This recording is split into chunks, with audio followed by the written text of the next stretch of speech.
c'est quelqu'un qui voyage et qui emmène les autres quoi, dans ses voyages.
Est-ce que tu es un musicien qui compte? Ou est-ce que tu es un conteur qui musique? Ou est-ce que tu es... Est-ce que chez toi c'est particulièrement présent? Oui, oui, bien sûr. Non, je pense que je suis plutôt un musicien qui compte. En tout cas, je me reconnais plus comme ça. Mais tu vois, en fait, c'est un peu compliqué parce que depuis tout petit, je suis à la fois musicien, à la fois plasticien. Et conteur, j'ai découvert ça sur le tard. J'avais déjà commencé, mais je ne savais pas que je faisais ça, quoi. Mais pour moi, la chose à laquelle je tiens le plus, je crois, c'est la musique. Voilà. Donc du coup, c'est par la musique que tu es allé au conte? Oui, ah oui, même historiquement, c'est comme ça que ça s'est passé. J'étais embauché par des conteurs pour que je les accompagne en tant que musicien. Tu vois, c'est comme ça que ça a commencé. Sinon, moi, en tant que musicien, je faisais partie des musiciens bavards, tu vois, j'étais capable de raconter, j'ai commencé à raconter aussi en tant que musicien avant. Mais en tout cas, c'est la musique oui, qui m'a conduit au conte. Et j'ai retrouvé ce que j'ai appris aux Beaux-Arts et tout ce qui est de l'ordre de l'image. J'ai retrouvé un terrain d'exercice que je ne soupçonnais pas. Pour moi, les images, c'était bon, la matière, prendre du papier, dessiner, faire des choses, des sculptures. Et là, bah, je sais que maintenant que je peux faire ça sans matériel, quoi. Et de manière immatérielle, je peux aussi faire de l'image en racontant, quoi. C'est vrai que c'est ça qui me frappe quand je t'écoute, c'est la puissance des images qui se dégagent, quoi. C'est le cinéma. Oui, c'est du cinéma, oui. Mais parce que moi, je me fais un cinéma. C'est-à-dire comme ça que je construis mes histoires. Je fais un film avant de raconter l'histoire. Et quand tu fais un film, tu fais gaffe où tu mets ta caméra ou c'est un peu oui, plus... oui, disons que c'est pas vraiment un vrai film, mais si, je sais où je suis physiquement pour voir, je sais dans quelle direction se trouvaient les choses. Je me suis fait une représentation presque comme si j'y avais été, en tout cas c'est ce que je cherche à faire. C'est un faux témoignage, donc il faut que je le construise. J'étais là quand ça s'est passé, quoi. Oui, tu peux dire ça après. Non, mais ça commence par ça. Et en fait, d'abord, il faut que j'aille voir comment ça s'est passé. Et donc j'imagine. Hein. Et puis quand ce que j'ai imaginé est assez précis, assez fourni, quoi, comme dans les événements qu'on vit dans la vie, quoi. S'il y a les mêmes choses et s'il y a tout ce qu'il faut, ça y est, c'est comme un souvenir. Et alors là, je peux raconter. Alors par exemple, tu prépares tes images, enfin ton film avant, et quand tu comptes, est-ce que les images peuvent être différentes d'une séance à l'autre? Ou elles sont toujours relatives? Donc il y a des rendez-vous qui sont les mêmes, les images un peu schématiques ou emblématiques, elles ne bougent pas. Ah. C'est des appuis, quoi. Mais sinon, entre deux images importantes, les autres elles peuvent bouger.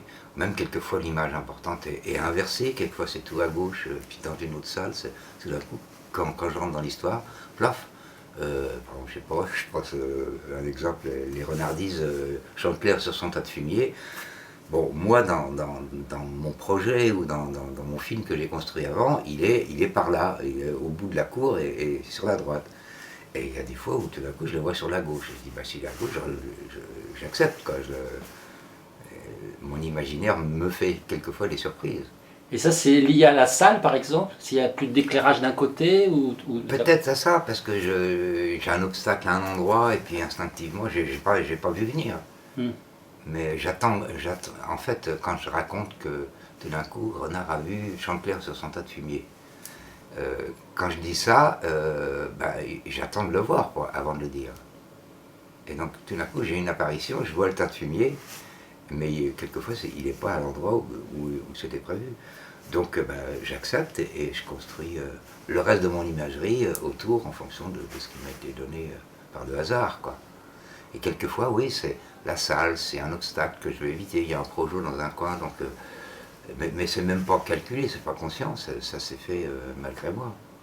Mais en tout cas, je ne dis que la vérité de ce que je vois, quoi. Et alors, est-ce que ça t'arrive de parler sans voir? À un moment que ça ne Oui, vienne pas. oui, mais j'habite. Si je peux me taire, si je peux temporiser, j'attends. Et c'est là où la musique peut aider à ce que l'image arrive. Voilà, quelquefois elle peut remplacer, ouais, en attendant. Ou sinon c'est un silence, enfin, même. En tout cas, oui, j'attends que l'image vienne pour la dire. Je la dis pas de mémoire comme ça parce que je sais ce qu'il y a dedans. Mais ça, c'est les trucs des beaux-arts, ça. On ne dessine pas ce qu'on sait du cheval, on dessine le cheval qui est là, ici, maintenant, quoi. Et oui. Donc, on ne peut pas dire, moi je sais dessiner les chevaux, par exemple. Ça fait rire. Parce que ça sert à rien, quoi. Parce qu'il faut dessiner le cheval quand il est là. Donc, ça veut dire que tout ce qu'on connaît, bien sûr que ça va nous aider à avoir un regard plus précis. Tout ce qu'on sait des choses. Si on a une bonne mémoire des objets, des choses qui sont une histoire. Si on était attentif dans notre vie et qu'on regarde attentivement les choses, eh ben on a des images qui sont précises. Ça, c'est un entretien, quoi. Mais en tout cas, moi, je m'interdis, en tout cas, j'évite le plus possible de parler de manière mentale, comme enfin, logos, comme ça m'intéresse pas trop, ça. Ce qui m'intéresse, c'est de parler et de mettre en commun mes visions. Donc il faut que je me les donne quand même. Je ne vais pas demander aux gens de se faire une vision, puis moi je suis là, je ne la donne pas. T'es pas exempté. Non, non, non. Et puis j'aimerais pas être exempté, parce que c'est quand même, ça fait partie du plaisir, quoi. Dire, je fais le voyage quand même aussi. Chaque fois que je raconte l'histoire, je la déguste comme les autres, quoi. Donc, oui, je ne dois pas m'en priver.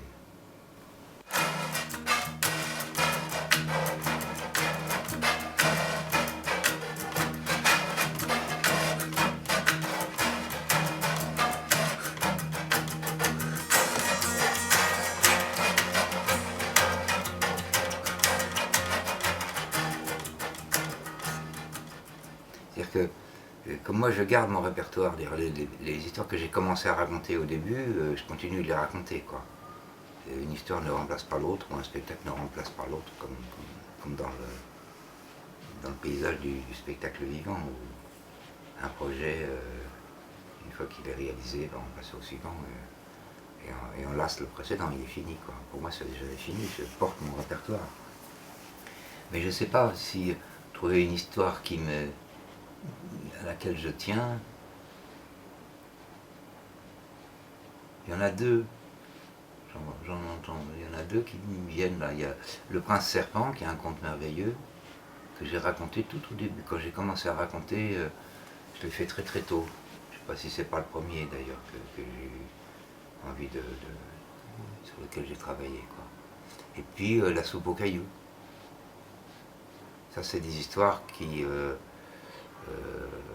ouais, j'y tiens. J'ai besoin de les raconter beaucoup, elles m'accompagnent. Si je devais arrêter les autres, ça me ferait moins mal, mais celle-là, non. Tu vois. Et est-ce qu'à force de les raconter, il y a des choses que tu as comprises, je sais pas, au bout de plusieurs années, qui pouvaient être évidents et qui ne l'étaient pas pour toi, puis d'un coup tu dis ah. Oui. Par exemple, pour le prince serpent, ça a mis du temps, enfin en tout cas la compréhension que j'en ai aujourd'hui, elle, elle a bougé dans le temps. Enfin, elle ne s'est pas trop déplacée, mais en tout cas elle a évolué, mais disons que moi, peut-être que c'est parce que j'accepte de raconter une histoire, je lui fais confiance. Et même si je la comprends pas, je lui fais confiance, quoi. Je sens que c'est une bonne histoire. Donc je comprends après. C'est dû à ça, tu vois. Donc les choses que j'ai comprises, elles sont venues plus tard. Mais en tout cas, je ne m'appuie pas dessus pour raconter. Et je ne m'appuie pas là-dessus. En fait, quand, quand je m'attache à une histoire et que je dis, bon, ben, je vais m'occuper de cette histoire, je vais faire jardinier de cette histoire, je ne sais pas tout de l'histoire, mais c'est pas une raison pour pas commencer. Par contre, je lui fais confiance et ça y est, je lui accorde ma confiance, quoi. Et quand c'est un conte merveilleux, c'est-à-dire un conte symbolique, où il y a des choses qui sont étranges, par exemple les peaux du monstre, qu'est-ce que c'est que ces peaux Oui, bon, on pourrait dire que c'est une allégorie assez simple à comprendre, c'est des peaux, c'est comme on baisse le masque ou on retire, on se défait de quelque chose qui nous recouvre ou qui nous protège, quoi. Donc c'est un don de soi, une espèce d'abandon des défenses. Bon, ça, j'avais compris assez vite, c'est pas très malin pour comprendre ça. Mais en tout cas, le fait qu'il mange ses épouses, qu'est-ce qui fait que s'il n'a pas ses épouses, enfin s'il ne peut pas manger ses épouses, c'est sa mère qui mangera. Ça, c'est quand même des grandes énigmes, quoi. Je dis, oui, d'accord, c'est un gamin, bon, il a quelque chose de très noir en lui, et donc il faut qu'il mange quelque chose. Alors soit c'est ses épouses, soit sa mère. Pourquoi, d'où ça vient, qu'est-ce que c'est, est-ce que j'ai ça moi, pourquoi j'ai été attiré par cette histoire, est-ce que je me reconnais là-dedans moi, ou est-ce que c'est, en tout cas moi je le sens comme quelque chose d'universel, c'est pas un truc perso, c'est que je sens qu'il y a une vérité là-dedans, et pour moi elle est toujours un peu obscure, j'ai toujours pas compris pourquoi ça se passe comme ça. Mais en tout cas, j'ai repéré d'où ça vient et quel est ce type de force, par exemple, ou ce type de... en général, quand on fréquente les monstres, on finit par les reconnaître un peu. Mais tu vois, c'est des compréhensions qui sont...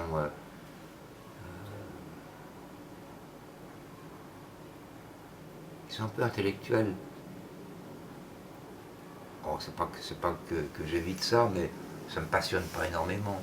Ce qui me passionne, moi, c'est le mystère. Tant que je ne sais pas, et que il y a tout ce qui se passe quand on ne sait pas encore. Et c'est pas rien, et il ne se passe pas rien. Il y a une connaissance avant de savoir, quoi. Et c'est simplement de sentir la présence de quelque chose qu'on a déjà vu à d'autres endroits, sous d'autres formes. Et on ne saurait pas en dire beaucoup plus, mais on sent qu'on reconnaît quelque chose. C'est des ombres. Donc moi ça me suffit pour raconter. Je sais que là il y a quelque chose de sombre, là il y a une ombre. Donc ben, je me comporte comme dans mon voyage, je croise une ombre, ben, j'essaye je passe mon chemin, mais j'ai reconnu sans savoir ce que c'est, j'en sais pas plus que ça.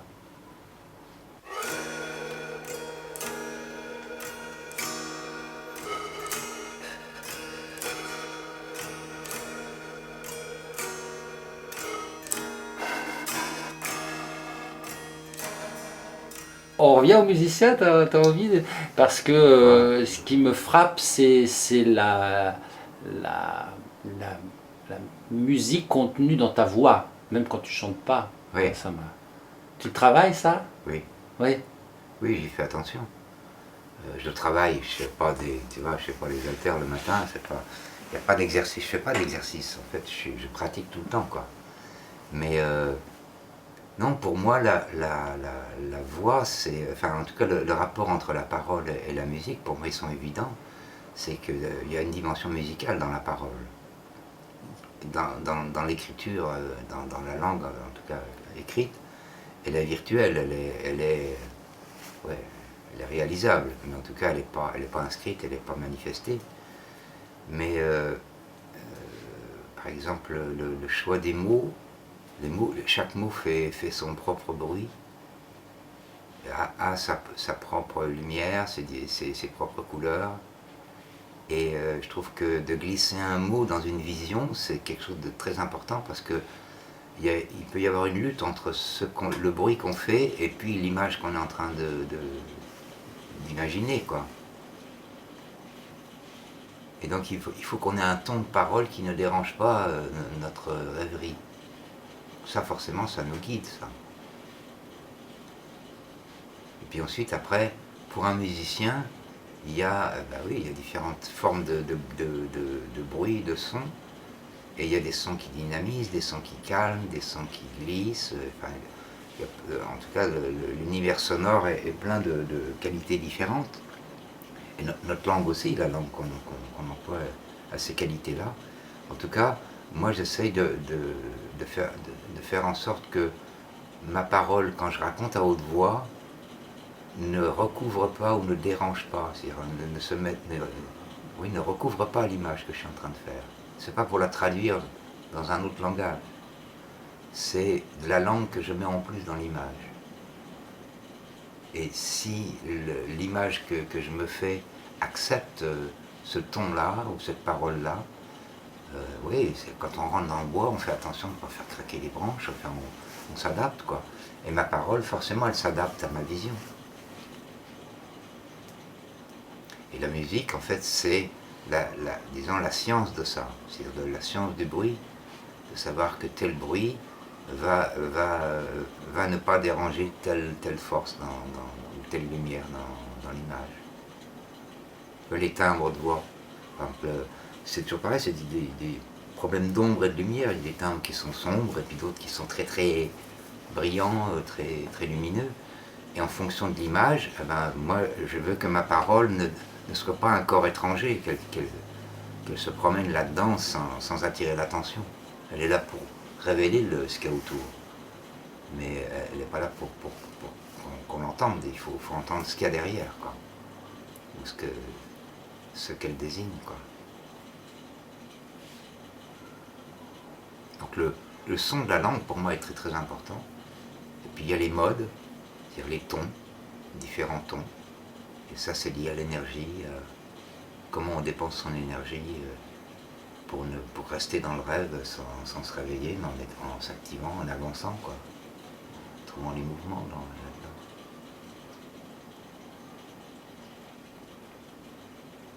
Et de toute façon, je commence vraiment à me sentir juste dans une histoire quand j'ai trouvé la musique. Même la musique instrumentale, quand il y a un thème, un air de musique ou quelque chose qui est dans d'une musique. Quand il y a une musique quand j'entends la musique de ce film-là, ça y est, je sais que je peux travailler les équilibres après.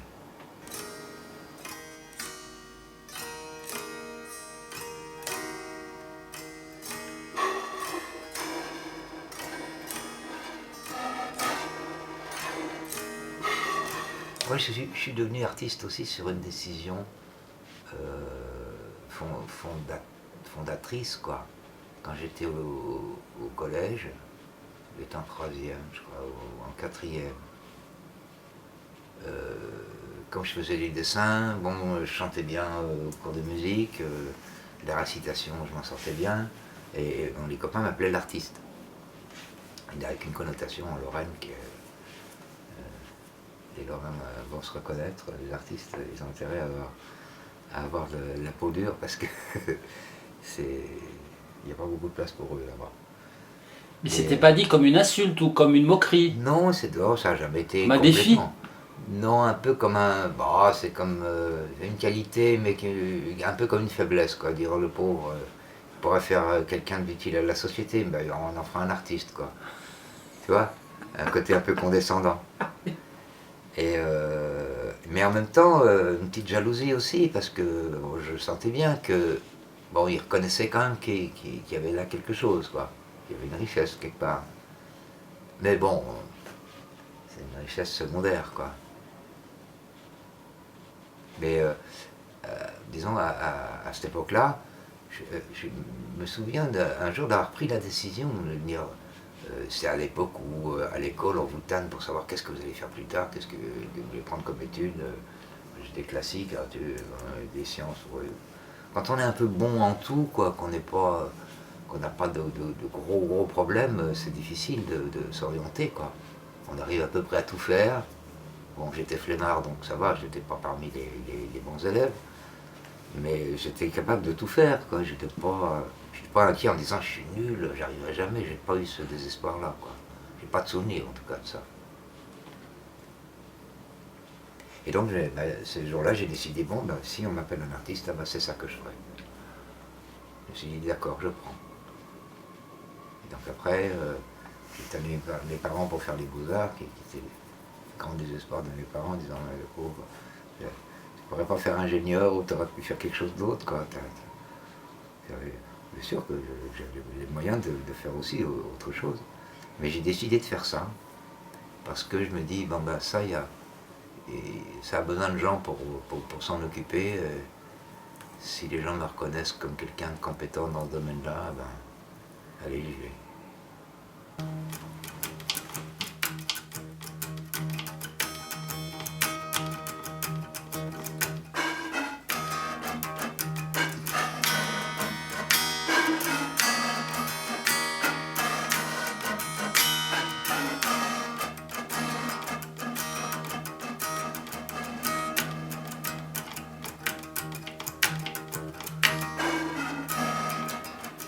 Qu'est-ce que c'est un conteur? Ouais.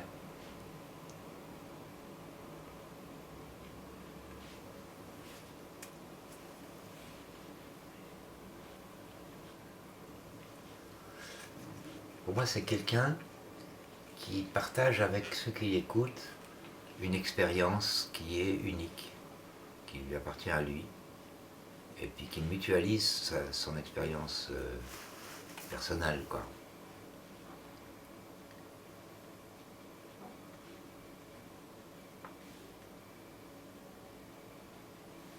Ça suppose déjà d'être sorti de l'histoire qu'on raconte. Tant qu'on est dedans, on n'est pas capable de la raconter. Surtout quand c'est un récit personnel. On ne sait pas comment ça va finir, donc tu ne peux pas raconter l'histoire. On peut raconter l'histoire que quand on sait comment ça finit. Mais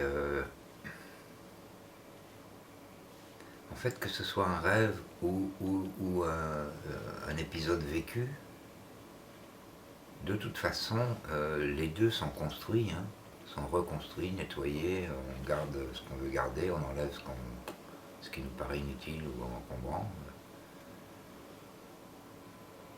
Et puis, ben, c'est accompagner les autres dans le déroulement des événements qu'on déroule, quoi, qu'on traverse. Et accompagner les autres en s'arrangeant pour qu'ils aient l'impression d'y être eux aussi, et d'avoir eux aussi la même expérience, quoi. Ils y étaient aussi. Ils y sont allés aussi. Pour moi, c'est ça ce que je me propose de faire quand je raconte une histoire.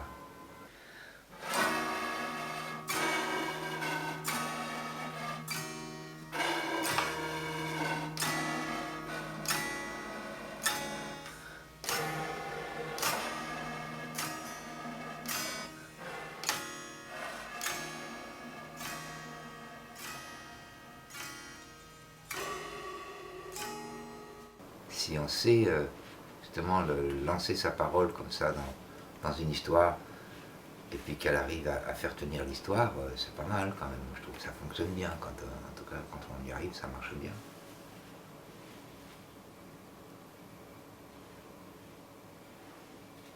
Tu vois, ça me revient à propos de la parole. C'est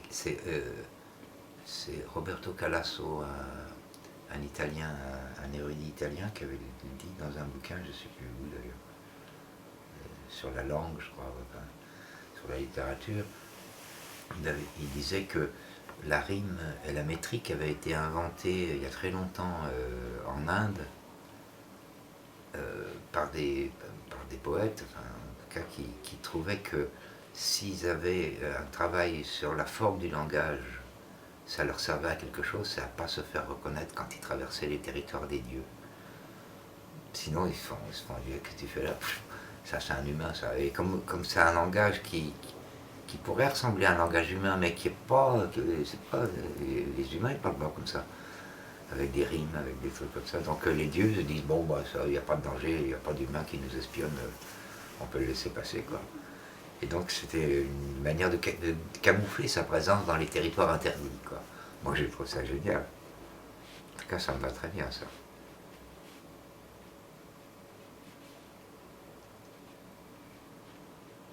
C'est la musicalité de la langue, c'est la même chose. C'est une manière de passer inaperçu. En tout cas que on n'entend pas quelqu'un qui parle. Même si ben, ça commence par ça, mais on l'oublie très vite, quoi.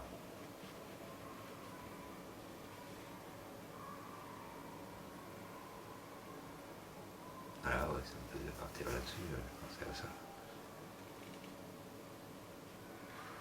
Oui, c'est ça. Un conteur, c'est quelqu'un qui voyage et qui emmène les autres, quoi, dans ses voyages.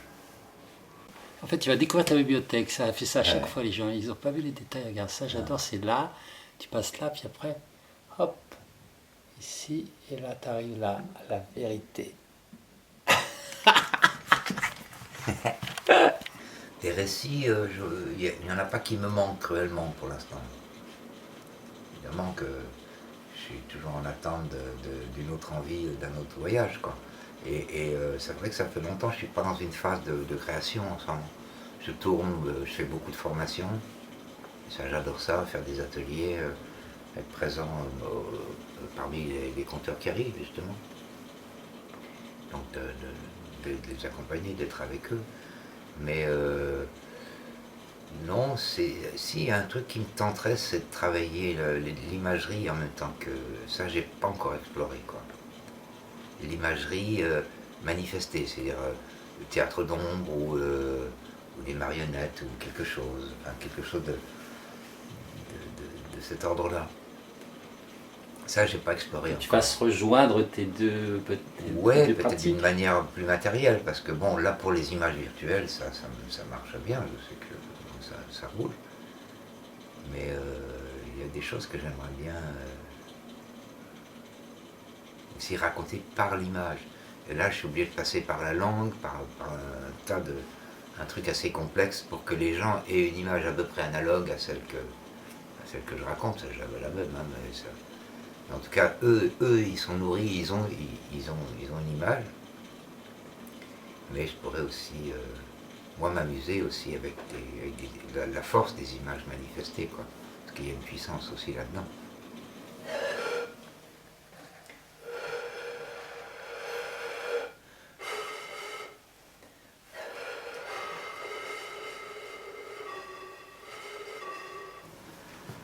Sur le renouveau du groupe, moi je pense que c'est une bonne chose. Je suis arrivé aussi à un moment où c'était plein d'espoir, c'était vraiment quelque chose qui poussait, quoi, qui avait un effet de nouveauté. Après une longue absence ou après un long exil, quoi. Mais donc non, je trouve que c'est une bonne chose. Surtout que c'est un art populaire, donc il faut du monde. On n'a pas besoin de 3 bons conteurs et puis ça suffit pour un pays. Il ne faut pas rêver, c'est pas ça. Non, il faut un pays qui raconte, un pays de toute façon, un pays qui est en bonne santé, il faut qu'il se raconte, enfin, que les gens soient capables de raconter à n'importe quel niveau. Dans la vie, ça fait partie des nécessités humaines, c'est même pas un luxe ou un hobby. Hein. Quand on parle des pratiques amateurs, qui sont des pratiques, on entend souvent loisirs là-dedans. On s'amuse un peu avec quelque chose, et puis il y en a c'est la collection de timbres, il y en a d'autres c'est une activité. Mais c'est pas ça moi, dans mon esprit, c'est une des facultés, c'est un des moyens que la société a pour pouvoir être en bonne santé, quoi. Pour la mémoire collective, pour que que chaque citoyen soit capable de raconter, si jamais il a vu quelque chose d'important pour les autres, il faut qu'il soit capable de le raconter. Donc, il y a de la place. Et puis moi aussi, comme je suis un peu un 68ard idéaliste, pour moi il est évident que le mythe fondateur de la société dans laquelle je veux vivre, c'est il y a de la place pour tout le monde. C'est un a priori. Sinon, enfin, pour moi, une civilisation qui se construit sur le mythe, il n'y a pas de place pour tout le monde, c'est qu'il y en a un peu autour de soi aujourd'hui. Pour moi, c'est un mythe qui est fallacieux. En tout cas, je le combats, ce mythe-là. Ça ne veut rien dire. C'est si on veut, si on fait ce qu'on veut. Si on veut qu'il y ait de la place pour tout le monde, eh ben, il suffit de s'y mettre, c'est tout. Donc pour moi, le fait qu'il y ait de plus en plus de conteurs, c'est une bonne nouvelle. Et c'est vrai qu'il y a du boulot, il faut qu'ils racontent bien. Mais en attendant, je trouve que ça avance. Tant que ça attire des gens, tant que ça intéresse des gens, tant qu'il y a des gens qui vont pratiquer ça, tout va bien. Le reste, après, chacun fait ce qu'il a à faire.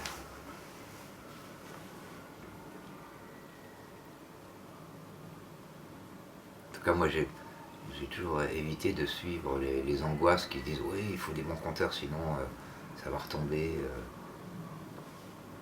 Oui, moi je l'ai entendu ça. Je me souviens à l'époque où il y avait, tu sais, les réunions de Carouge. C'était un peu parti de ça.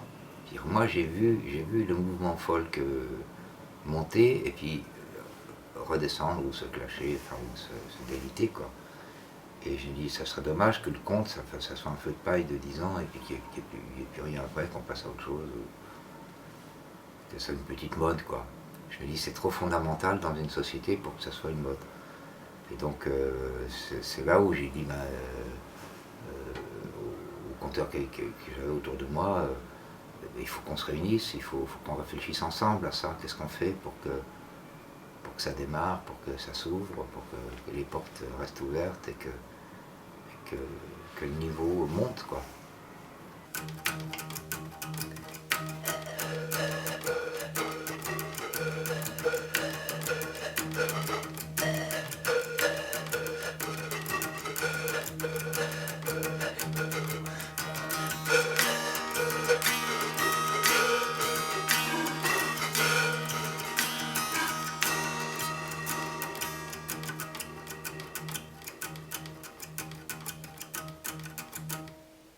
Est-ce que ton parcours de conteur et ton parcours personnel ont rencontré des doutes sur le fait d'être conteur, sur le fait d'avoir choisi le conte, ou est-ce que c'était plus assez régulier Moi je peux pas dire vraiment.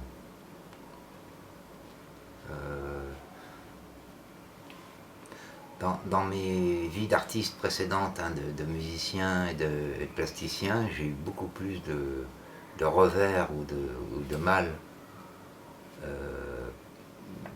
Et peut-être parce que ça m'est arrivé tard. Hein. Moi j'ai commencé en 81, donc j'avais quoi quel âge j'avais en 81? Voilà, quel calcul. 46, 80. Ouais, j'avais 35 ans, non, j'étais pas si vieux que ça. Mais disons, j'avais eu une vie de musicien, mais disons 10 ans de musique, quoi.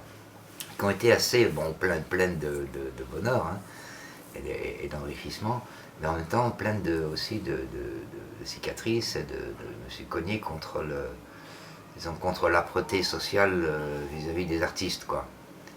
Et ça, c'est là que j'ai pris conscience de ça. Puis après, bon, je m'en suis fait un parti, disons qu'à partir du moment où j'ai décidé de ne plus m'en occuper, ça a commencé à me faire beaucoup moins de mal. Et je pense que j'ai bien fait de faire ça. J'aurais dû le faire plus tôt. Mais non, des doutes sur ma place, non. Pour moi, le doute, il est technique. C'est-à-dire, comment je vais faire? Ou alors j'arrive dans une salle et puis il n'y a pas l'atmosphère. Mais je ne désespère pas, je suis têtu. Ah. Je me dis, il faut que j'arrive, quoi. Et Mais disons que c'est de la fébrilité professionnelle. C'est-à-dire, je dis, bon, voilà, c'est chaud, il faut que je trouve, une solution, ou que je trouve comment installer mon monde, quoi. Mais bon, ça dure un certain temps, puis une fois qu'on trouve une parade ou une solution, après ça, en général, moi, je vais pas me plaindre, quoi. Ça m'est arrivé de me planter, hein, mais je peux les compter, hein, les moments où je me suis planté. C'est pas ça qui m'a fait douter. En tout cas, même les jours, les fois où je me suis planté, ça m'a pas fait douter de dire j'arrête tout ou quelque chose comme ça. C'est pas capricieux dans ce sens-là, ou avec des Ouais, conditions. c'est Si du c'est ça, il va. Ouais. Allez hop. Ouais. Non, puis je me branche pas. Je laisse passer, puis je passe à la suite, quoi. Tout passe. En fait, c'est ce que j'ai appris de mes planteries, c'est que le lendemain, tout le monde s'en foutait, quoi. Et je me dis, bon, peut-être qu'il y a quelque chose à prendre de ça. Parce que les gens, oui, bon, sur le moment, c'est très douloureux, personne n'est content. Autant soit que les gens aussi, ils sont pas contents. Et puis, bon, je sais pas, un mois après, on a oublié, quoi.